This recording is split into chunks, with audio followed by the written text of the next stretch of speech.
Design en action, le format où je te parle des outils du design. Je te partage ma veille créative au service de la facilitation. Aujourd'hui, c'est un épisode qui fait suite au précédent où je te présente mon outil ludique Repério et les 9 leviers d'engagement qui ont été conceptualisés par l'agence de gamification Feedback. Maintenant, l'idée, c'est de prendre un peu de recul et d'aller analyser Repério par ce prisme des 9 leviers d'engagement. C'est un jeu que j'ai conçu en 2023 lors de mon master design à Saint-Étienne et j'ai décidé cette année de concevoir un nouveau prototype pour la fête de la science. Wow! Et pour ça, j'ai décidé qu'on analyserait ensemble Repério par le prisme des 9 leviers d'engagement. L'idée de cette petite analyse m'est venue de l'achat de ce livre, La boîte à outils de la gamification, d'Alexandre Duhart et de Sébastien Brou, mais surtout des différentes interviews que j'ai pu faire comme celle de Michael Bureau ou encore des webinaires que j'ai pu regarder de l'agence Feedback.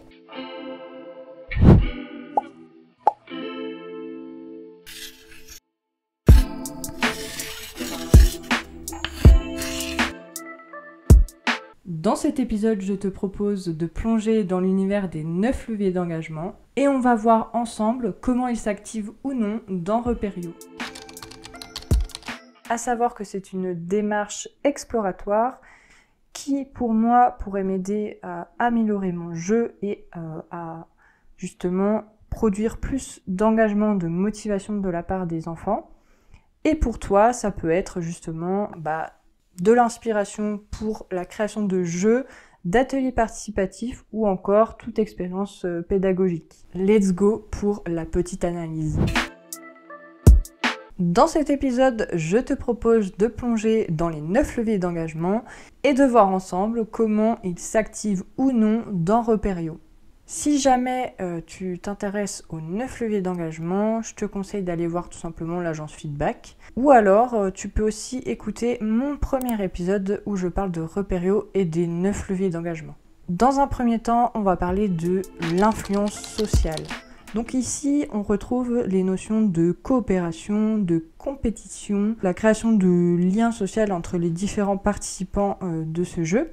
Donc l'idée dans Repério, c'est vraiment que les enfants coopèrent ensemble pour trouver la carte, l'insecte qui correspond. Donc on reste dans cette notion de coopération qui est assez forte puisque c'est comme ça qu'ils vont réussir tout simplement à finir le jeu. Dans Repério, on peut voir aussi des éléments qui vont faciliter le partage entre les différents participants et les participantes pour trouver les bonnes réponses. On va valoriser les échanges, le partage et surtout la prise de décision collective dans une dynamique de co-construction. On retrouve aussi l'écoute active entre les différents participants et les participantes. Mon objectif, c'est vraiment que les enfants puissent interagir chacun et chacune entre eux et que ce ne soit pas toujours les mêmes qui discutent, qui trouvent les réponses, qu'il y ait vraiment un débat entre eux pour trouver les réponses. En tout cas, c'est un levier que je trouve ultra important pour Repério parce que c'est la base de mon jeu et pour moi aussi la base d'un atelier participatif, dans ce cas-là ludique et éducatif. Je pense aussi que c'est un levier qui est beaucoup présent dans l'éducation, dans les classes, tout simplement parce que c'est beaucoup plus plaisant pour un enfant d'aller apprendre quand il s'amuse. En tout cas, c'est ce que je peux en ressortir de mon test que j'avais fait du coup dans une école à Saint-Étienne. Un deuxième levier, c'est l'aversion à la perte. Donc ici, c'est quand on perd quelque chose qu'on se rend compte de sa valeur.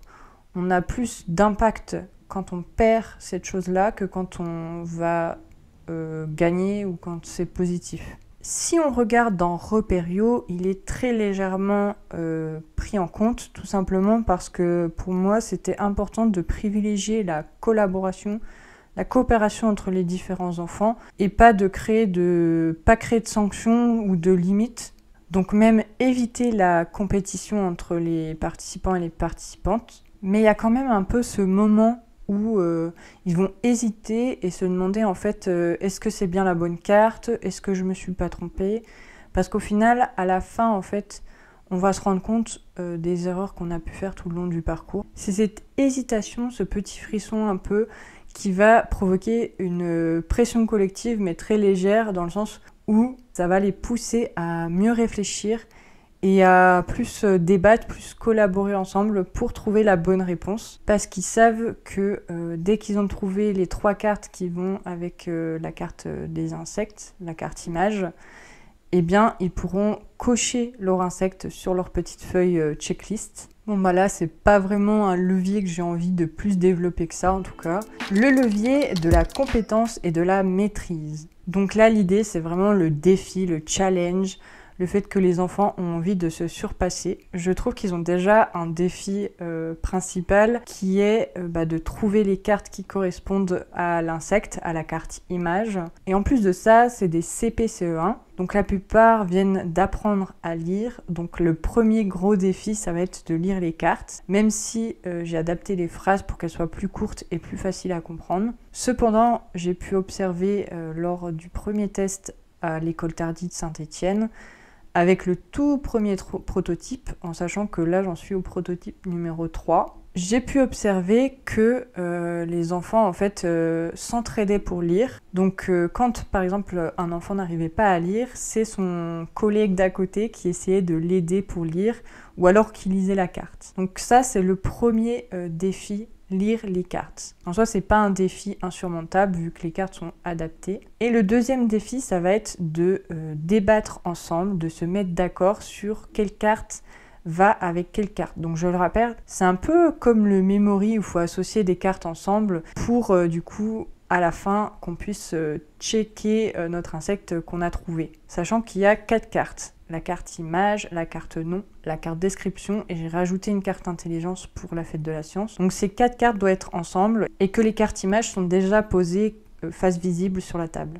Donc l'idée c'est vraiment de comprendre les cartes, les lire, les comprendre et ensuite débattre, se mettre d'accord ensemble pour les associer et peut-être par la suite en fait trouver l'insecte en entier. Ce levier, il peut être assez simple, mais des fois, se retrancher dans la facilité des choses, ça peut ne pas être forcément une bonne chose. Donc on donne souvent l'idée des jetons, des points, des barres de progression. Mais moi, mon objectif, c'est pas de créer tout ça. Mais je me suis dit que ça pouvait être intéressant qu'ils aient à disposition. Donc je sais pas encore si ce sera individuel ou collectif. Donc une fiche collective ou une fiche individuelle. Mais j'aimerais créer des checklists où il y aurait tous les insectes sur cette checklist et ils auraient juste en fait à cocher avec leur petit Velleda sur la feuille plastifiée pour voir un peu tous les insectes qu'ils ont pu trouver et peut-être pourquoi pas à la fin avoir des petites cartes. Après bon,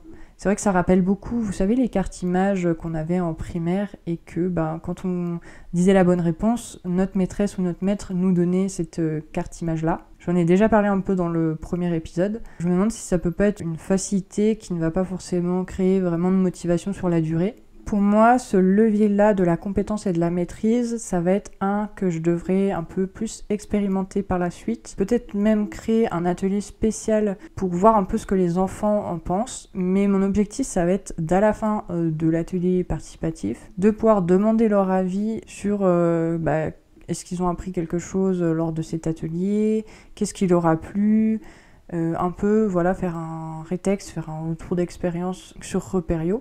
Donc affaire à suivre sur ce levier. On va voir ensemble un autre levier qui est celui du sens.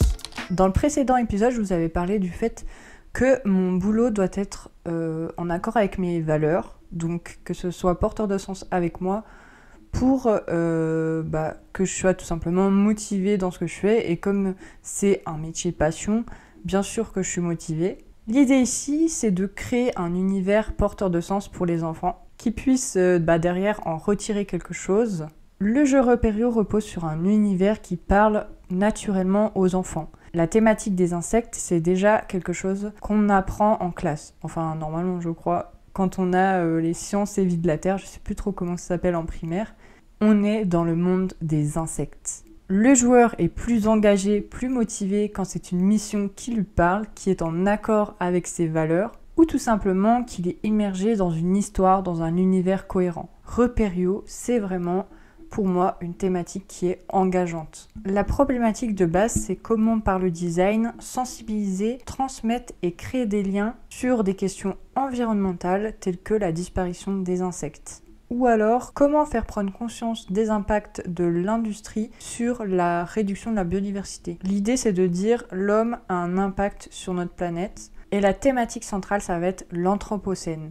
C'est l'ère où justement l'humain a un impact considérable sur la planète, sur l'environnement. En thématique, on retrouve par exemple le réchauffement climatique, la pollution, les ressources environnementales qui s'épuisent, ou encore la disparition des espèces, la réduction de la biodiversité. Et comme aujourd'hui on s'intéresse beaucoup, on se préoccupe beaucoup de ces questions environnementales, j'ai trouvé ça plutôt intéressant de parler de la disparition des insectes.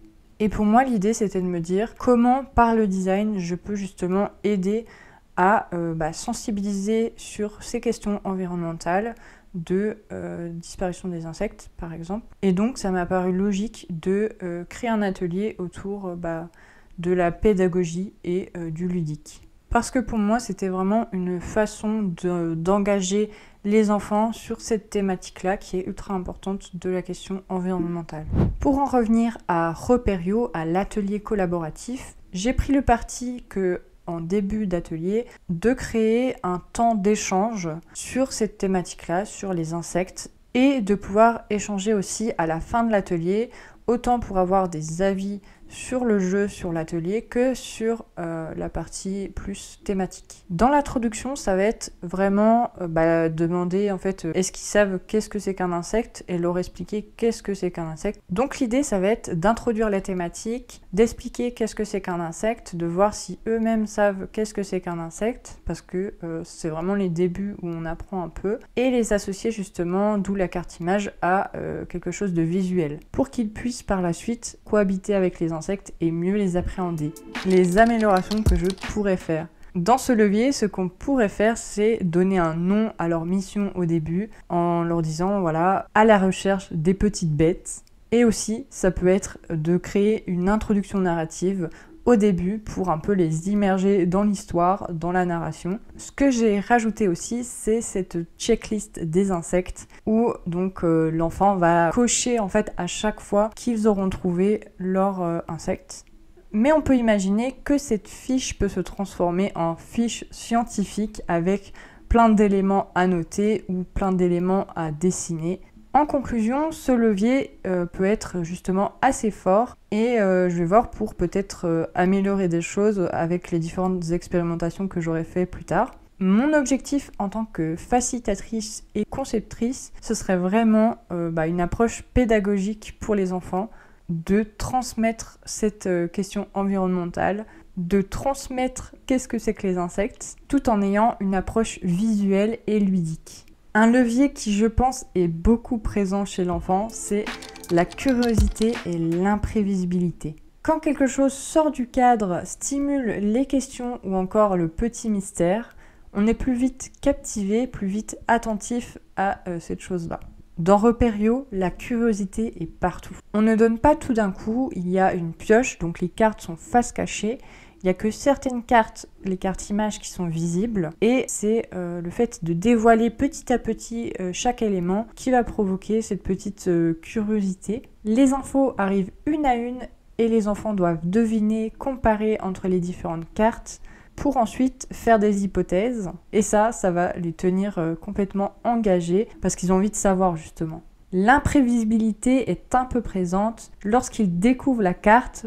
Ils vont se dire « Ah bah si, c'est le grillon par exemple ». Et c'est là qu'on va voir qu'ils sont un peu curieux, qu'ils ont envie justement d'apprendre. Le prochain levier d'engagement, c'est la possession.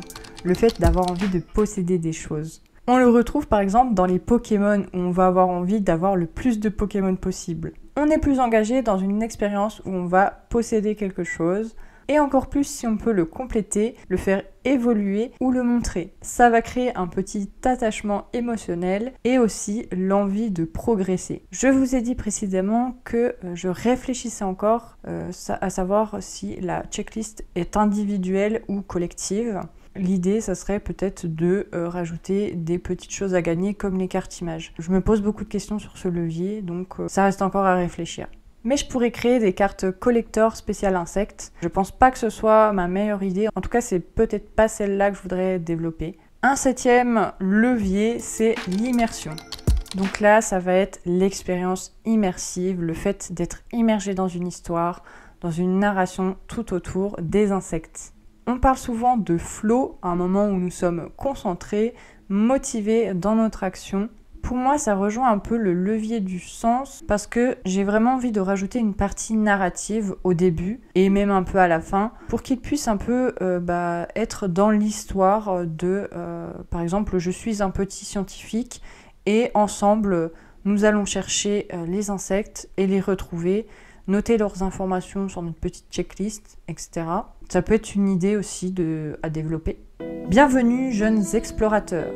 Une colonie d'insectes rares a été observée dans la région. Votre mission, les identifier avant qu'ils ne disparaissent à nouveau. Les enfants entrent vraiment dedans. Ils ne sont plus juste en train de jouer avec des cartes, mais ils deviennent vraiment des petits scientifiques qui recherchent les insectes et qui sont en mission pour aller les identifier. Ils deviennent une sorte d'équipe de scientifiques, d'explorateurs qui vont aller identifier les insectes mystérieux. Un 8e levier, c'est la rareté et la pénurie. On retrouve cette notion dans le fait que les prix, par exemple, on se dit tout de suite, au plus c'est cher, au plus ça a de la valeur, et au moins c'est cher, au moins ça a de la valeur. En tout cas, c'est ce qu'on nous dit aussi dans le milieu de l'entrepreneuriat, que ça sert à rien de se dévaloriser, puisque de toute façon, ce sera mal vu. C'est un principe qui est assez simple, mais qui est plutôt puissant. Quand une ressource est limitée, donc ça peut être limité dans le temps, ça peut être en quantité, eh bien cette ressource devient plus désirable. On a envie de profiter assez rapidement avant qu'il ne soit trop tard. C'est la question aussi de ne pas louper une opportunité. Dans Repério, je n'ai pas spécialement trop appuyé sur ce levier, mais ça pourrait être une piste intéressante d'amélioration.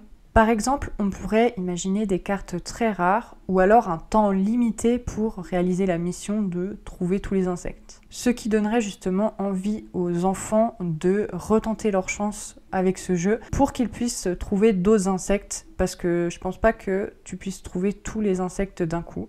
En tout cas, ce levier, c'est pas forcément ma priorité, mais ça pourrait être une piste d'amélioration pour plus tard.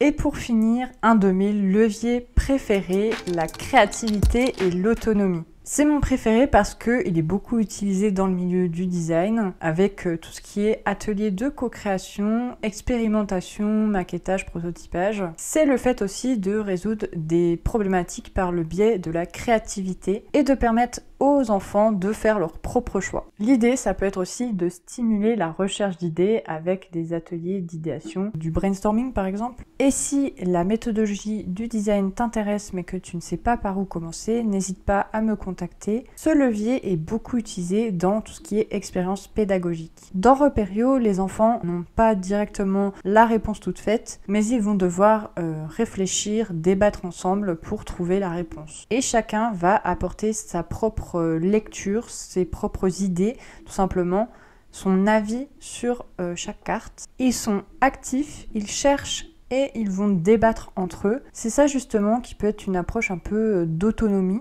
L'approche créativité, j'ai pensé à des fiches de coloriage. Ça pourrait être un petit cadeau pour eux à colorier et un souvenir à ramener chez eux. Pour finir, Repério est un jeu qui laisse place à la réflexion collective. Ça valorise en fait cette approche, cette autonomie des enfants et ça leur donne une vraie place dans le jeu. Voilà, c'est tout pour mon analyse de Repério pour aujourd'hui. Je rappelle que les 9 leviers d'engagement ont été conceptualisés par l'agence Feedback avec Michael Bureau et Alexandre Duhart. C'était passionnant de prendre ce temps pour aller regarder mon jeu autrement, avec ce concept-là qu'on retrouve dans la gamification. Ce que je retiens, c'est qu'il y a déjà certains leviers qui sont déjà assez présents dans mon jeu, d'autres restent là mais de manière intuitive et certains restent encore à explorer, à affiner, peut-être dans une prochaine évolution du jeu. Ce travail en amélioration continue va me permettre de comprendre